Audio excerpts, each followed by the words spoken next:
அவன் என்ன சொன்னா? நான் சொல்றது எதையும் அவ காது கொடுத்து கேக்குற மாதிரியே இல்லப்பா. விநாயகாய நமஹ. பொண்ணை அழைச்சிட்டு வாங்க. இதோ கூட்டிட்டு வரேன்.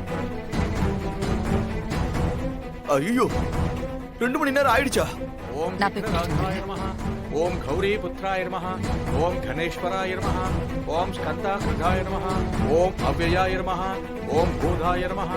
ஓம் தக்ஷாய நமஹ. அப்படியா?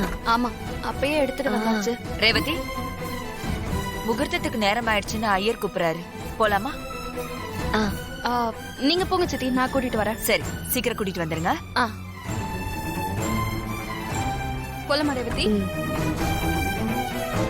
வா போலாங்க. ஓம் அத்தியக்ஷாய நமஹ. ஓம் சுஜப்ரியாய நமஹ. ஓம் அக்னிகர்ப்பசிதே நமஹ. ஓம் இந்திரஸ்ரீ பிரதாய நமஹ. ஓம் வாணி பிரதாய நமஹ. ஓம் அவ்யயாய நமஹ. ஓம் சர்வசித்தி பிரதாய நமஹ. ஓம் சர்வதனயாய நமஹ. ஓம் சர்வரீ பிரியாய நமஹ. ஓம் சர்வாத்மனாய நமஹ.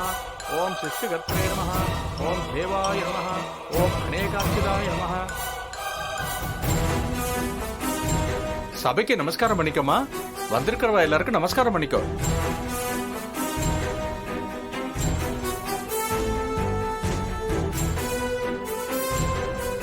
உட்காருமா.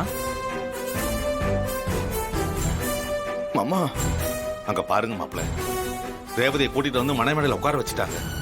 இன்னும் கொஞ்ச நேரத்துல அந்த அயோக்கிய பையில பக்கத்துல உட்கார வைப்பாங்க. இந்த தரம் கட்டவன் தான் என் பொண்ணு கழுத்துல தாலி கட்டுவான். இதையெல்லாம் பாத்துக்கிட்டு நான் சும்மா இருக்கணுமா? இனிமேலும் பொறுமையா இருந்து என் பொண்ணு வாழ்க்கையை பலி கொடுக்கற தயாரா இல்ல மாப்பிள்ள. மாமா இருங்க, எங்க போறீங்க? ஈஸ்வரி கிட்ட நானே போய் எல்லாத்தையும் எடுத்து சொல்லி அவ கையில காலில் விழுந்தாது இந்த கல்யாணத்தை எப்படியாவது தடுத்து நிறுத்துறேன். மாமா மாமா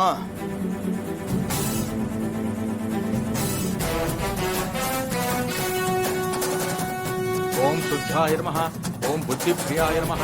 ஓம் சாந்தாய நமஹ.